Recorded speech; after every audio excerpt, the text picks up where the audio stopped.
Bismillahirrahmanirrahim. وَإِذْ غَدَوْتَ مِنْ أَهْلِكَ تُبَوِّئُ الْمُؤْمِنِينَ مَقَاعِدَ لِلْقِتَالِ وَاللَّهُ سَمِيعٌ عَلِيمٌ إِذْ هَمَّت طَّائِفَتَانِ مِنكُمْ أَن تَفْشَلَا وَاللَّهُ وَلِيُّهُمَا وَعَلَى اللَّهِ فَلْيَتَوَكَّلِ الْمُؤْمِنُونَ. Sadaqallahul Azim. Wa idh ghadawta min ahlika tubawwi'ul mu'minin, dan ingatlah wahai Muhammad ketika engkau keluar pada pagi hari dari rumah ahlimu, yakni di Madinah, tubawwi'ul mu'minin, dengan tujuan menempatkan orang-orang yang beriman pada tempat masing-masing untuk berperang. Wallahu sami'un alim, dan ingatlah Allah amat mendengar lagi amat mengetahui. Ayat ni ada hubungan dengan ayat sebelum ni, iaitu ayat 118 yang melarang kaum muslimin, umat Islam, daripada mengambil bitanatis su, orang dalam yang tidak boleh dipercayai. Dilarang sama sekali dengan alasan-alasan yang diberi. Mereka ini tidak setia kepada kamu, mereka selalu membocorkan rahsia dan sebagainya. Jika kamu ditimpa malapetaka, mereka bergembira. Oleh kerana itu, mereka tidak layak dijadikan orang dalam. Orang dalam yang kita katanya penasihat kamu, perunding kamu, tidak layak sama sekali mereka ini. Kemudiannya, selepas daripada itu, ayat ni mulai daripada ayat 121 hingga seterusnya 60 ayat bicara tentang perang Uhud. Dengan perang Uhud kemudian diselangi dengan bicara tentang peperangan Badar. Peperangan Badar ni berlaku sebelum daripada perang Uhud. Perang Uhud tu lanjutan daripada perang Badar. Jadi ayat ni mula nak bicarakan kerana dua-dua peperangan ini ada hubungannya dengan bitanah, dengan penasihat dalam, dengan orang dalam yang setia dan tak setia. Orang dalam yang tidak setia ini boleh membawa kepada kekalahan dalam peperangan kerana mereka bocorkan rahsia. Mereka tidak setia kepada perjuangan. Oleh kerana itu, pengajaran cukup baik daripada dua peperangan ini. Lalu Allah Subhanahu wa taala mengemukakan dua peperangan ini kepada kita supaya kita teliti mana-mana tempat yang memberi pengajaran kepada kita. Sebenarnya semua pengajaran kepada kita daripada dua peperangan ini. Mula-mula sekali kita barangkali perlu memahami peperangan Badar itu bila berlaku dan bagaimana dia boleh berlaku, apakah sebab-sebabnya. Peperangan Badar ini berlaku pada tahun kedua Hijrah, 17 Ramadan. 17 Ramadan berlaku apabila pasukan dagang yang dipimpin Abu Sufyan balik daripada Syam dan membawa barang-barang niaga yang begitu banyak. Umat Islam apabila mereka tahu Abu Sufyan bawa balik angkatan dagang, yang memimpin angkatan dagang dan membawa balik barang-barang, mereka keluar untuk menyekat Abu Sufyan. Mengapa mereka nak sekat? Mereka tahu bahawa jika barang ini sampai ke Mekah nanti, kaum musyrikin dapat mengumpulkan kekuatan mereka untuk menyerang semula, untuk menyerang umat Islam yang tinggal di Madinah dan baru tahun kedua berhijrah. Itu sebabnya.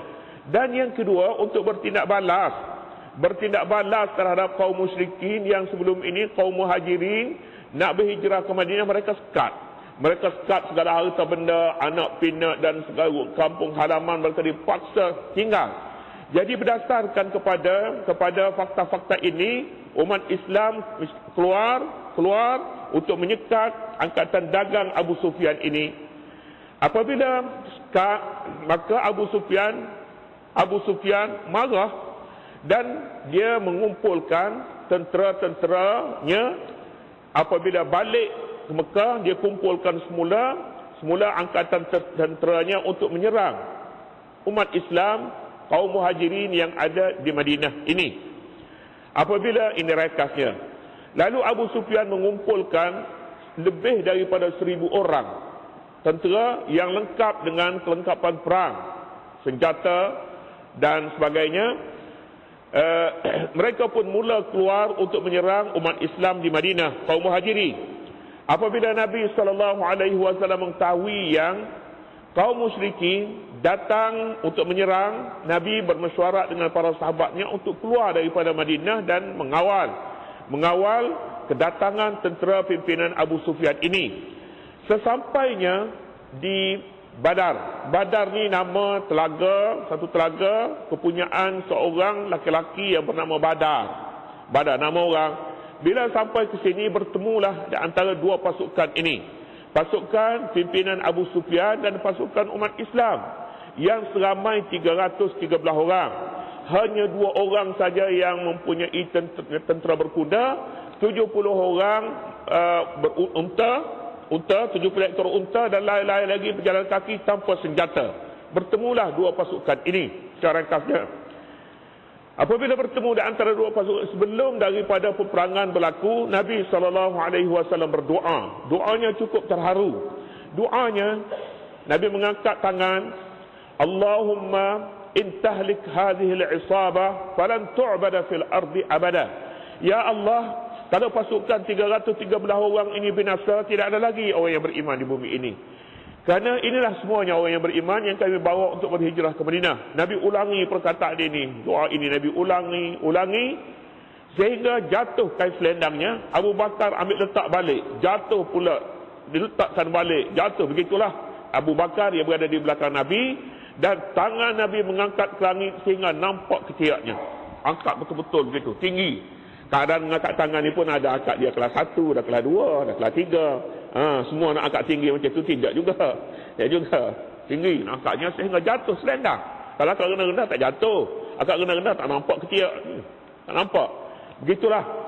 Kemudiannya berlakulah peperangan di sini. Berlaku kalah kaum musyrikin yang bilangannya ramai kerana malaikat, Allah turunkan para malaikat untuk bersama-sama Nabi dan kaum muslimin. Radang lagi Abu Sufyan marah lagi pada ketika ini kerana kalah. Mereka anggapnya kekuatan umat Islam ni kecil. Lalu mereka kumpulkan sekali lagi dan berlakulah pulanya peperangan Uhud namanya kemudian ini. Peperangan Uhud berlaku. Jadi peperangan Uhud berlaku lanjutan kepada peperangan Badar yang mereka kalah itu. Jadi ayat ini nak menyatakan perkara itu, katanya wa idh ghadawta min ahlika tubawwi'ul mu'minina maq'ida lil qital. Ingat wahai Muhammad, kenang pada satu peristiwa ketika engkau keluar pada pagi hari dari rumah ahlimu di Madinah. Ini strategi perang. Nabi menggunakan strategi ini. Bagaimana strategi? Keluar di waktu pagi. Keluar di waktu pagi. Peperangan bermula di waktu pagi. Orang tak perang lepas tengah hari, lepas zuhur. Tidak perang waktu tu. Perang di waktu pagi, kerana pada waktu ini Nabi dapat menentukan kedudukan orang Islam pada tempat yang terbaik. Kaum musyrikin tidak mengetahui perkara ini. Mereka duduk saja di mana-mana, mereka tidak mempunyai strategi ini. Nabi mempunyai strategi, iaitulah keluar di waktu pagi, kira-kira tidak ramai mata yang dapat melihatnya pada ketika ini. Pertama. Yang kedua, ghadauta, keluar di waktu pagi, min ahlika, daripada rumah ahlimu. Artinya dalam peperangan kepentingan diri tidak boleh ada. Kepentingan diri yang menghalang peperangan ini, keluargalah dulu. Keluarga tak payah keluarlah, tak payah. Jadi mudah kecut, mudah patah hati apabila keluarga yang melarang. Mana-mana perjuangan pun begitu. Keluarga yang pertama, anak-anak yang pertama. Kita baca dulu sejarah Ma'unah, bagaimana orang Ma'unah segera keluar bila dia bawa anak-anaknya, dan anak-anaknya panggil bapa-bapaknya keluar. Keluar dengan serta-merta. Serta-merta keluar. Pasal apa? Pasal anak dan isteri yang panggil bapak ni keluar, yang ketika bersembunyi dalam hutan. Ayat ini menyatakan, ingat satu kenangan yang sangat manis ketika kamu tidak menjadikan keluarga itu sebagai faktor yang menghalang kamu untuk keluar. Kamu boleh keluar waktu pagi, kamu keluar dari rumah Aisyah radhiyallahu taala anha, kamu sanggup tinggalnya. Tubawwi'ul mu'minina maq'ida lil qital. Kamu menyediakan orang mukmin tempat-tempat untuk berperang, tempat-tempat yang terbaik di mana nak duduk tempat. Ini yang menentukan kemenangan di dalam peperangan itu. Wallahu sami'un alim. Allah Maha mendengar Maha mendengar lagi Maha mengetahui ini. Mengetahui bagaimana Tuhan mendengar. Tuhan mendengar doa kamu. Doa kamu yang diaminkan oleh 313 orang di belakang kamu berhadapan dengan 1000 tentera yang lengkap dengan senjata pimpinan Abu Sufyan yang berpengalaman dengan peperangan ini. Jika tidak kerana strategi yang kamu ambil dan dengan izin Allah Subhanahu Wa Taala, kamu tidak boleh menang sama sekali. Mereka mempunyai kelengkapan, mereka mempunyai keuangan yang kukuh, kamu mestinya kalah. Tetapi strategi yang kamu ambil ini adalah betul. Yang pertama strategi. Yang kedua, ayat yang berikutnya pula menyatakan kamu bersatu padu. Kamu tidak bocorkan rahsia kamu kepada orang luar. Sebaliknya kamu mengetahui lebih awal rahsia mereka. Mereka nak keluar daripada Makkah untuk sampai ke Madinah ini, kamu lebih awal tahu, menyebabkan kamu sempat keluar daripada Madinah ini pergi ke Badar. Pergi Badar dan Uhud. Kamu tidak berperang dalam kota, dalam Madinah. Tidak. Sebaliknya kamu keluar mempertahankan diri di luar kawasan. Mengapa kamu tahu mereka? Kerana kamu mempunyai pengetahuan bahawa maklumat penting sebenarnya di dalam peperangan ini. Jadi ayat dahulu menyatakan rahsia jangan bocor. Inilah juga rahsia kemenangan. Kemenangan umat Islam dalam peperangan Badar yang disebut. Sebaliknya dalam beberapa peperangan apabila umat Islam ini membelakangi ajaran Nabi dan mereka membocorkan rahsia, kemenangan tidak lagi memihak kepada mereka.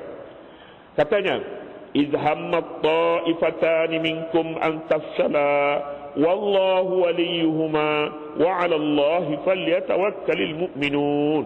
Ingat ketika dua puak daripada kamu pada hari peperangan Uhud itu terasa lemah semangat untuk meneruskan perjuangan kerana takut, padahal Allah menolong dan melindung mereka.